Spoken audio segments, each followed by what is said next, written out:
Welcome to Life Stories, where every story is real, raw, and unforgettable. In today's episode, we follow Nathan, a devoted father whose world unravels after betrayal by those he once trusted most. What begins as heartbreak becomes a powerful journey of healing, redemption, and the unbreakable bond between a father and his daughter. This is a story about facing darkness and choosing light, one day, one decision at a time. Subscribe now to Life Stories, and let's begin today's story together. They say the strength of a man is tested in the quiet moments, not the loud ones. That's how I remember the day it all began, not with a scream, not with a storm, but in the heavy silence between me and a crumpled piece of paper in my daughter's hand. I'm Nathan Blake, architect, single father, and formerly the quiet son in a very loud family. That morning, I stood in my studio in Seattle, drafting the final layout of a high-rise development that could have added another 7 figures to my portfolio. But none of it mattered. The blueprints blurred when my assistant knocked on the door and said, "Mr. Blake, your daughter's school is on the line. They said it's urgent." Urgent. That word doesn't mean much until it's about your child. When I arrived at the school 20 minutes later, Chloe was slouched in a chair outside the principal's office, her hair shielding her face, her small hands clenched around a torn drawing. I didn't have to ask what had happened.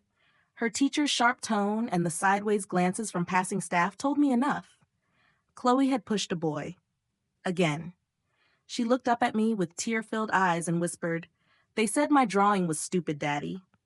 They called me weird. So I pushed Tommy." He laughed when my paper ripped. I knelt down, brushing her hair from her face. "Did you tell your teacher?" She nodded, eyes cast down.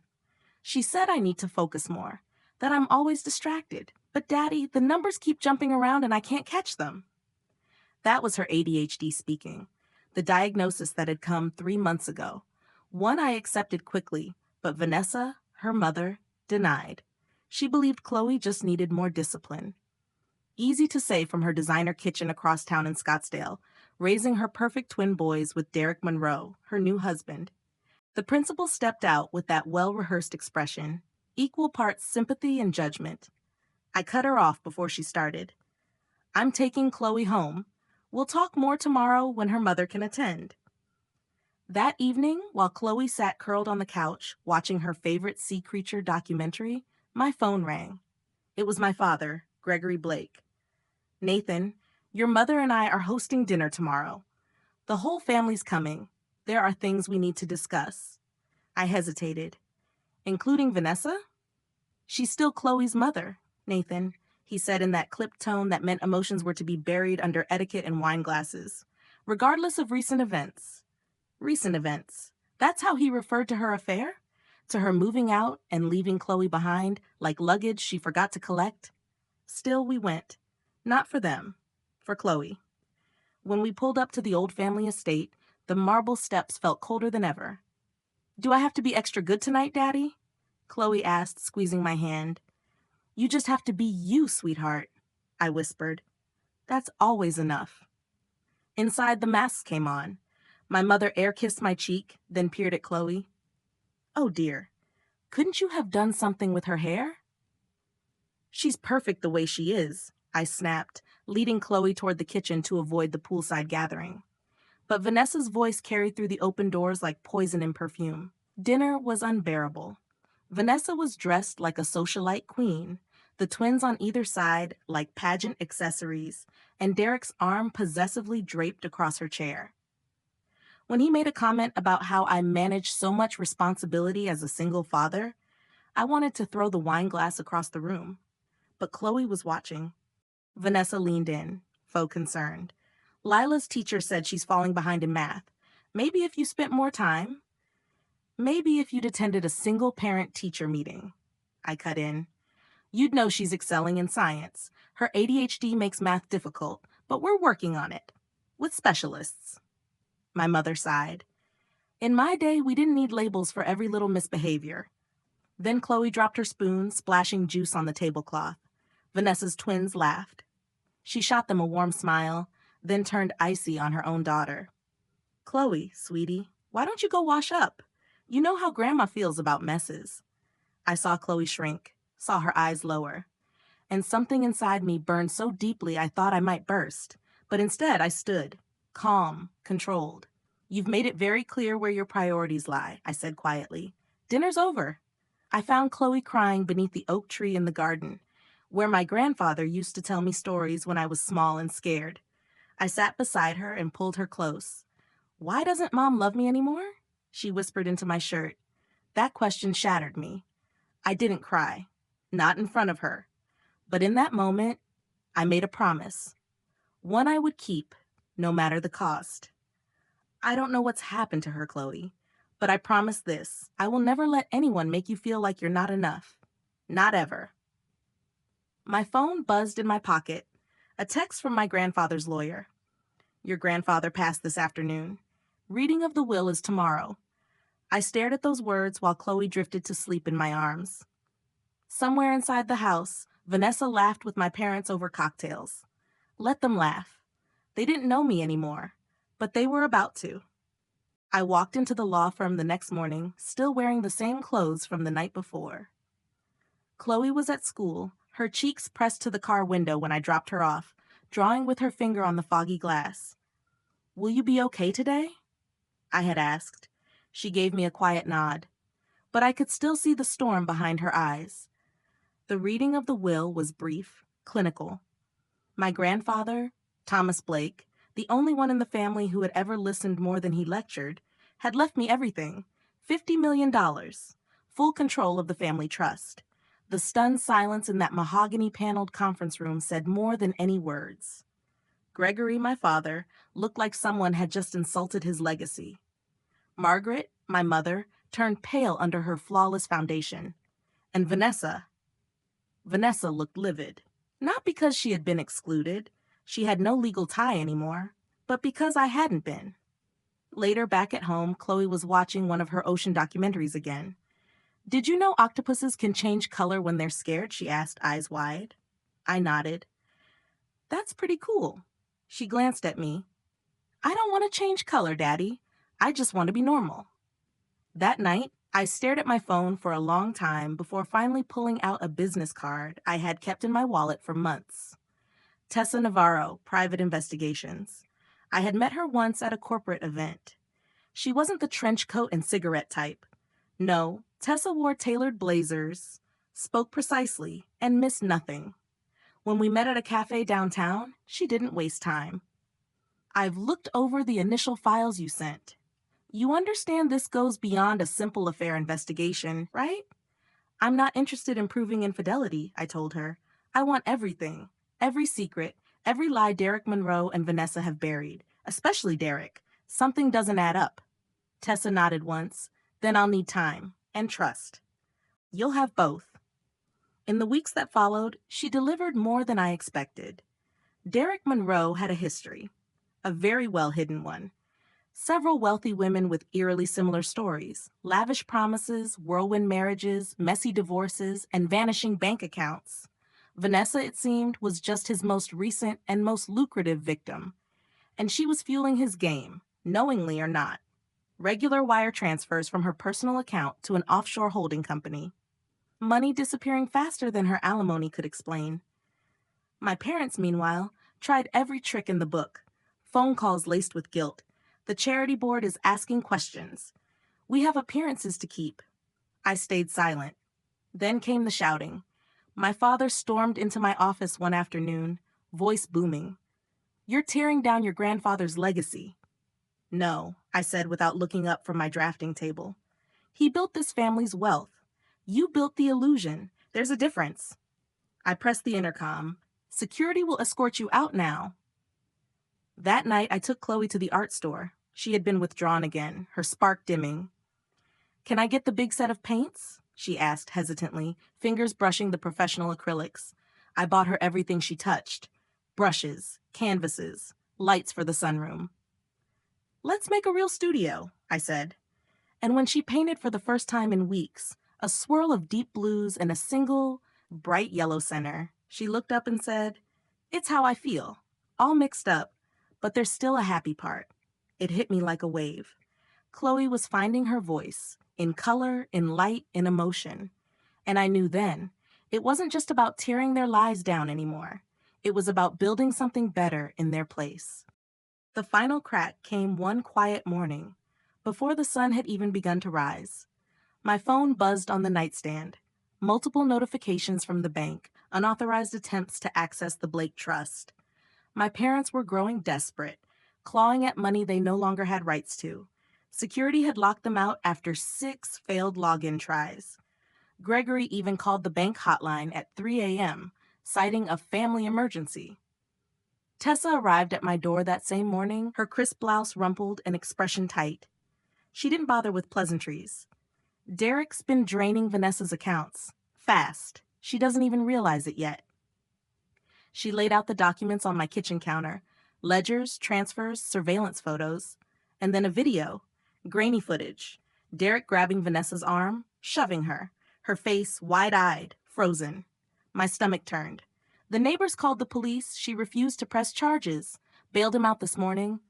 Tessa said softly, "The twins are with your parents. Vanessa didn't want them to see." I stared at the screen, heart pounding with a sick mixture of fury and helplessness. "Get me everything," I said. "Hospital records, police reports, eyewitnesses, and stay on them. I want eyes on both, 24/7. Later that morning, I sat in my lawyer's office signing the papers to modify custody. "Based on the domestic incident," he said, "we'll request supervised visitation for Vanessa. She'll push back." "Let her," I replied. "She made her choice when she chose him." By that evening, I had blocked both my parents. Gregory's last message: "Your mother's in tears. Our club revoked our membership. This vindictive behavior must stop." At home, Chloe was in her sunroom studio, painting with fierce, determined strokes. Bold reds and blacks slashed across the canvas, interrupted by sharp lines of white. "It's how I feel when people are mean," she said, not looking up. "The white parts are you, protecting me." My voice caught. "I'll always protect you, sweetheart. No matter what." She nodded. "I know. That's why I'm not scared anymore." The doorbell rang. Vanessa, disheveled, hollow-eyed, her lipstick smudged, her blouse wrinkled. "I need to see my daughter," she demanded, pushing past me. "You're not welcome here. I'm her mother." I didn't yell. I didn't raise my voice. I simply stood firm. "You haven't shown up to a single scheduled visit in 3 months. You let your husband insult your daughter to her face. You don't get to show up now and demand anything." "You don't know what I'm dealing with, Nathan. He's not who I thought he was." "You made your choice," I said. "Now live with it." Security was already on the way. She tried lunging toward the stairs, toward Chloe, but I caught her arm. "Not hard, just enough. Leave. Now. Or the next call will be to the police." Tears streaked her mascara. "You're turning her against me." "No, Vanessa. You did that yourself." After she left, I found Chloe hiding in her closet, her stuffed orca clutched tight. "Is Mom gone?" she asked. "Yes, baby. She's gone." She exhaled. "Good. She smelled funny, like Grandma's medicine cabinet." That night, I sat beside her bed as she drifted off, her tiny hand tucked into mine. My phone buzzed one last time, an update from Tessa. Vanessa was in the hospital after another violent incident. Not life-threatening, but serious enough. "Do you want to see her?" a nurse had asked. I hadn't answered. Because in that moment, watching Chloe sleep peacefully for the first time in weeks, I knew what mattered most. Not revenge, not control, but building a life so solid no betrayal could shake it again. The kind of life where shadows might linger, yes, but the light always won. Weeks passed and the chaos quieted, but the silence brought its own weight. It wasn't over, not really. I knew that. You don't dismantle a web of manipulation and betrayal without someone trying to spin it again. Tessa's reports confirmed what I suspected. Derek had fled. There were whispers of him hiding out in a coastal town under a fake name, setting up a wellness center targeting wealthy divorcees.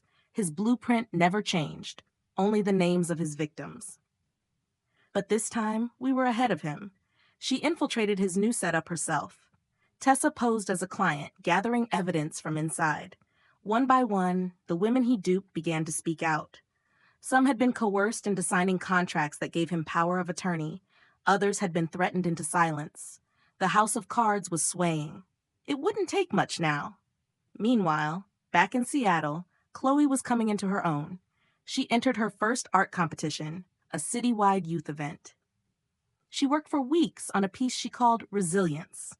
Abstract shapes, dark and tangled, gave way to brilliant streaks of gold and orange.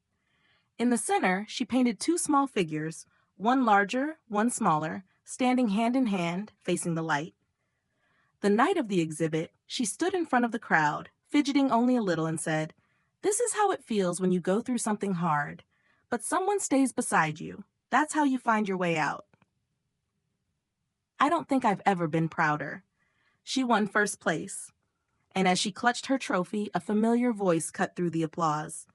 You know, she gets her artistic talent from me, Vanessa. She stood near the gallery's edge, her outfit modest, her posture less performative. A 6-month sobriety chip hung on a chain around her neck. "Mom," Chloe said, her voice catching somewhere between shock and longing.